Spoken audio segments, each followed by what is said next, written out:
News Tamil கழுகு.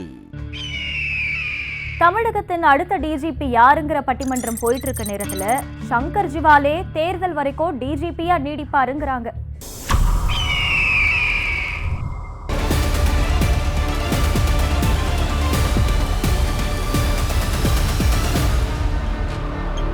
இப்ப இருக்கிற டிஜிபி சங்கர் ஜிவாலோட பதவிக்காலம் இந்த மாசம் 31ஆம் தேதியோட முடியுது.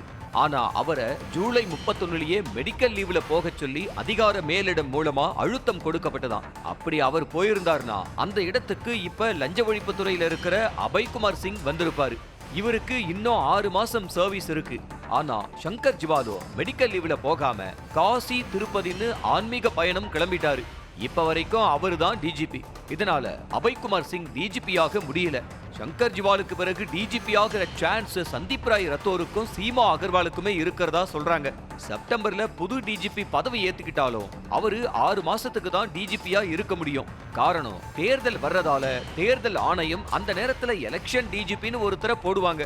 அதனால அடுத்த 6 மாசத்துக்கு சங்கர் ஜிவாலுக்கு நீட்டிப்பு கொடுத்துடலாமான்னு ஆட்சி மேலிடத்துக்கு நெருக்கமான அதிகாரிகள் நினைக்கிறாங்களாம்.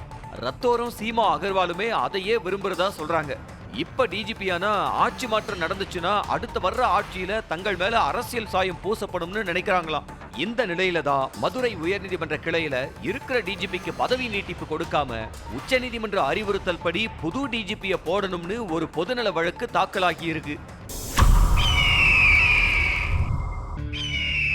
பரமசிவன் கழுத்துல பாம்பா இருந்த விஜயோட நம்பிக்கை நட்சத்திரம் இப்போ தரையில விழுந்த பாம்பா தாக்குதலுக்கு உள்ளாகி இருக்காராம்.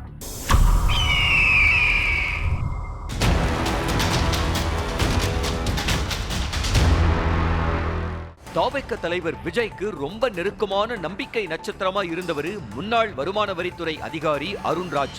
இவரு வருமான வரித்துறையில ஆபீசரா இருந்தப்ப விஜய் வீட்டுல நடந்த ரெய்டுகளுக்கு மறைமுகமா துணை புரிஞ்சதா சொல்வாங்க.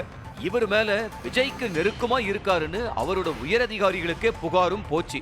விஜயோட வியூக வகுப்பாளரா இருக்கிற ஜான் ஆரோக்கியசாமியை சேர்த்துக்கலாம்னு விஜய்க்கு கிரீன் சிக்னல் கொடுத்தவரும் இவர்தான். ஆதவ் அர்ஜுனை கட்சியில சேர்த்துக்கலாம்னு ஆலோசனை கொடுத்ததும் இதே அருண்ராஜ் தான்.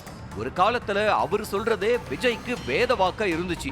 வருமான வரித்துறை வேலையை விட்டுட்டு விஜய் கட்சியில சேர்ந்த அருண்ராஜுக்கு கொள்கை பரப்பு பொதுச் செயலாளர் பதவியை கொடுத்து அழகு பார்த்தாரு விஜய். இப்ப விஜய பாக்குறதுக்கே அருண்ராஜ விடுறதில்லையா. சேலத்தை சேர்ந்த அருண்ராஜ் அங்க போட்டியிட விரும்புறாராம். ஆனா அங்க இருக்கிற மாவட்ட செயலாளரும் பனையூர்ல இருக்கிற நிர்வாகிகளும் அதுக்கு முட்டுக்கட்ட போடுறாங்களாம். விஜய பார்த்து சொல்லலாம்னா அதுவும் முடியாத விரக்தியில இருக்கிறாராம் முன்னாள் வருமானத்துறை அதிகாரி. இவரால கட்சியில முக்கிய பொறுப்புக்கு வந்தவங்களும் கண்டுக்காத நிலையில பரமசிவன் கழுத்துல கெத்தா இருந்த அருண்ராஜ் இப்ப தரையில விழுந்த பாம்பு மாதிரி எப்ப என்ன நடக்கும்னு நெளியிறாராம். விருதுநகர்ல யார் கிங்குன்னு போட்டா போட்டி போட்டுட்டு இருந்த ராஜேந்திர பாலாஜியும் மாஃபாய் பாண்டியராஜனும் இப்போ சமாதானம் ஆயிட்டாங்களாம்.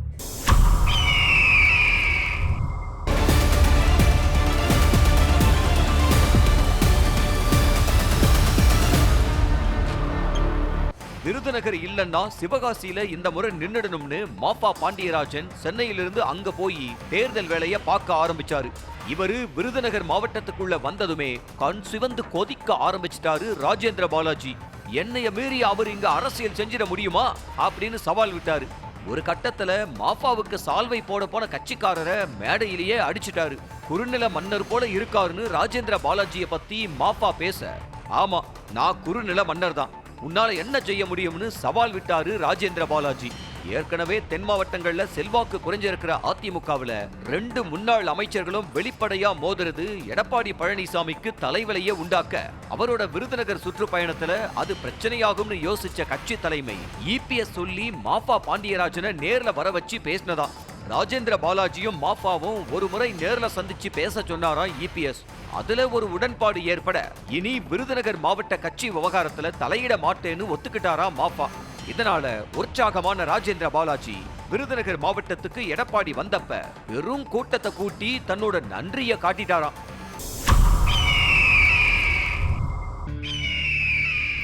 திமுக கூட்டணியில இருக்கிற கட்சிகளோ எதிர்கட்சிகளோ மாநாடு நடத்தினா போலீஸ் கெடுபிடி அனல் பறக்கும். ஆனா டாக்டர் ராமதாஸ் நடத்த போற மாநாட்டுக்கு போலீஸே கூட இருந்து உதவி செய்தான்.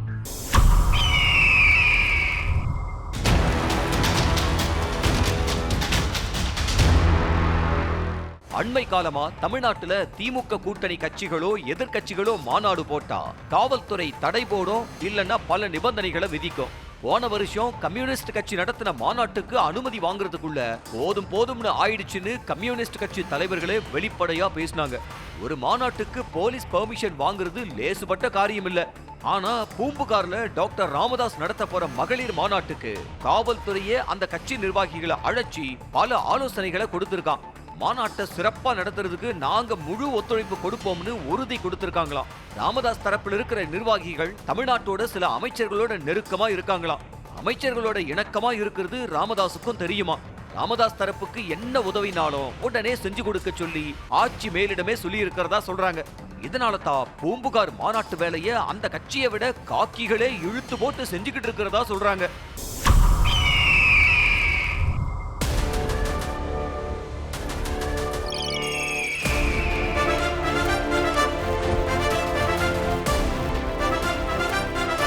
நியூஸ் தமிழ் கழுகு.